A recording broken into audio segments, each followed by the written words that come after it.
네, 오늘은 고린도후서 4장으로 말씀을 전하도록 하겠습니다. 16절 말씀 같이 함께 읽겠습니다. 시작. 그러므로 우리가 낙심하지 아니하노니 우리의 겉사람은 낡아지나 우리의 속사람은 날로 새로워지도다. 아멘. 네, 이 16절에 그러므로라는 말을 보시면 16절 이전의 내용이 낙심에 대한 설명이다. 이것에 대해서 알 수가 있습니다. 네, 우리는 낙심하지 않는 사람들입니다. 헬라어 원문으로는요, 우리 낙심하지 않는다는 것은 실망하거나 실증나거나 피로감을 느끼지 않는다라고 할 때 사용되는 단어를 쓰고 있습니다. 왜냐하면 우리의 겉사람은 쇠할지라도 우리의 속사람은 날마다 새로워지기 때문인 것이죠.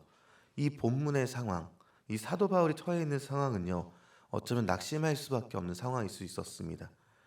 사도 바울은 정성과 눈물을 다해서 개척했던 고린도 교회에 거짓 증인들이 오게 됐었고 율법자들이 들어와서 그들의 마음밭을 다 바꿔놓은 것을 경험하게 됐습니다. 사도 바울이 방문하겠다고 오는데 그를 문전박대하고 쫓아내기까지 했습니다. 그의 공든탑이 무너진 느낌이 없겠죠. 낙심할 수밖에 없는 상황이었을 것입니다. 어쩌면 우리들도 교회에서 사역 봉사하시면서 허무감을 느낄 때가 있을 수가 있죠. 한 해를 열심히 사역했는데 이런 반응을 얻게 된다면 허무감을 느낄 때가 많다는 것입니다. 교회 봉사뿐이겠습니까? 모든 사람들이 지나온 시간 동안 많은 것을 해오며 살아옵니다. 특별히 현대인들은 도시인들은 정말 많은 것을 하며 살아가는 것을 보게 되죠. 예전 시대와는 다르게 세월이 흘러가는 속도, 인생을 살아가는 속도가 굉장히 빨라졌음을 느끼게 됩니다. 그럼에도 불구하고 우리가 느끼는 감정은요, 내가 도대체 한 것이 무엇이 있나 이런 생각이 든다는 것이죠. 하지만 우리 그리스도인들은요, 하나님께 인생을 모든 것을 드린 사람들은 결코 낙심하지 않는다. 오늘 본문의 표현으로는 실망하지 않는다라고 이야기하고 있습니다. 이제 조금 앞절로 가서 7절부터 보면요, 입체적인 설명들이 나오게 되는데 질그릇에 가진 보배에 대한 설명들이 나오게 됩니다. 하나님께서는 성도들에게 보배를 주셨다고 합니다. 이는 6절을 통해서 보니까 예수 그리스도의 얼굴에 있는 하나님의 영광을 아는 빛이다. 이렇게 설명하고 있습니다. 근데 이 보배로운 빛을 질그릇처럼 깨지기 쉽고 연약한 우리 육체 가운데 주셨다는 것이죠. 이유가 있습니다. 질그릇은 잘 깨지고 연약합니다. 오직 하나님께서만 능력을 가지셨음을 가르쳐주기 위해서 질그릇 가운데 하나님의 영광에 아는 빛, 예수 그리스도의 빛을 알게 하셨다는 것이죠. 그렇기 때문에 성도는요, 하나님만 의뢰하게 돼 있게 되어 있습니다.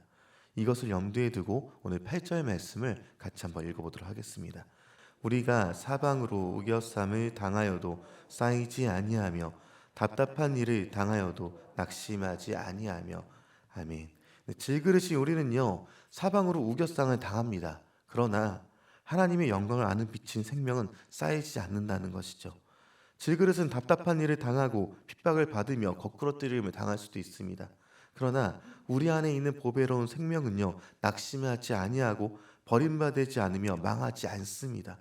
오히려 반대로 이 생명은요, 예수님과 함께 부활의 생명으로 영광 가운데 나타나게 된다는 것이죠. 왜 그렇습니까? 오늘 본문은요, 겉사람은 폐하나 썩어지지만 우리의 속사람은 날로 새롭기 때문이다라고 설명을 하고 있습니다.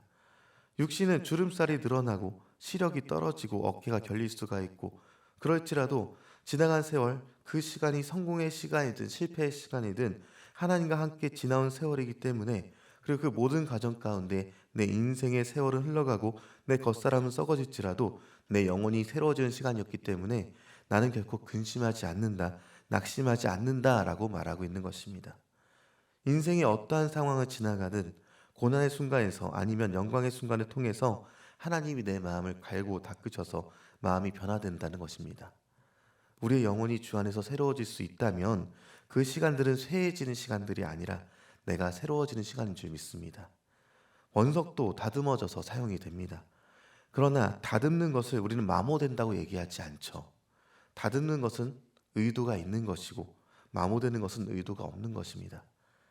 가지치기는 의도가 있는 것이고 그냥 부러지는 것은 의도가 없는 것입니다. 인생의 비본질을 내려놓음도, 관계 속에서 자기를 비움도 우리를 부러지게 하는 것이 아니라 우리를 다듬기 위한 것인 것을 기억하면서 하나님께서 주신 은혜를 기억해야 한다는 것입니다. 내가 고난 속에 살았을지라도 하나님의 계획 안에 있기만 한다면 나든 다듬어지는 것인 것이죠. 또한 다듬어진 후에는요, 반드시 하나님은 사용하십니다. 그래서 우리의 인생의 세월은요, 시간이 허무하거나 무상하게 흘러가는 것이 아니다라고 우리는 알고 또 오늘 본문에서 말하고 있습니다. 모세 40년 광야 생활을 보면요, 그는 40년 동안 허송 세월을 한 것이 아니라 하나님의 손 안에서 다듬어져 가는 시간들을 가졌었습니다. 고난이 컸던 만큼, 내 인생의 고난이 컸던 만큼 절망스러움에 빠지는 사람이 있을 수 있고, 오히려 주님을 더 친밀하게 붙잡는 사람이 있을 수 있다는 것이죠. 어떤 사람은 가난에 지친 만큼 돈을 더 붙잡고 돈의 노예가 되는 사람이 있고, 오히려 열심히 돈을 더 벌어서 아낌없이 나눠주는 축복의 통로가 되는 사람이 있을 수 있습니다. 세상의 음식은 부패하게 되어 있고, 세상의 부패한 음식을 먹은 사람 역시 부패하게 되어 있습니다. 그리고 세상의 집은 허물어지게 되어 있다라고 얘기하고 있죠.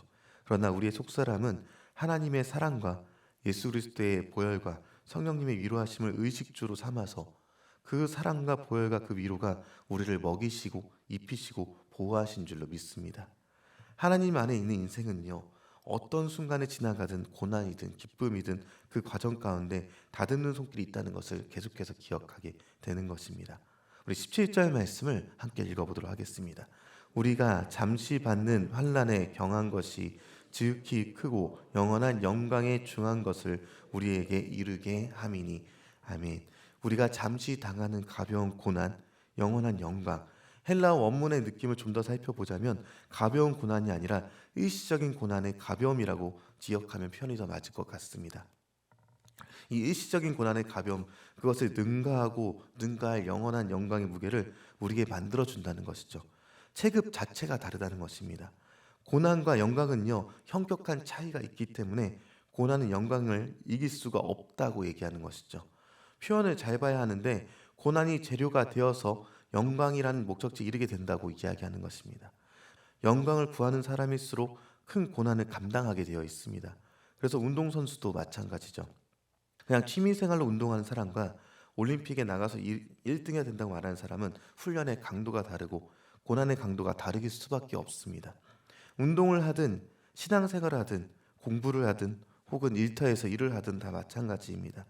그동안 나를 힘들게 했던 상황, 나를 가장 힘들게 했던 사건을 돌이켜보면요, 나에게 큰 보탬이 되도록 하나님이 나에게 영광이 되도록 만들어주시겠다 말씀하시는 것이죠.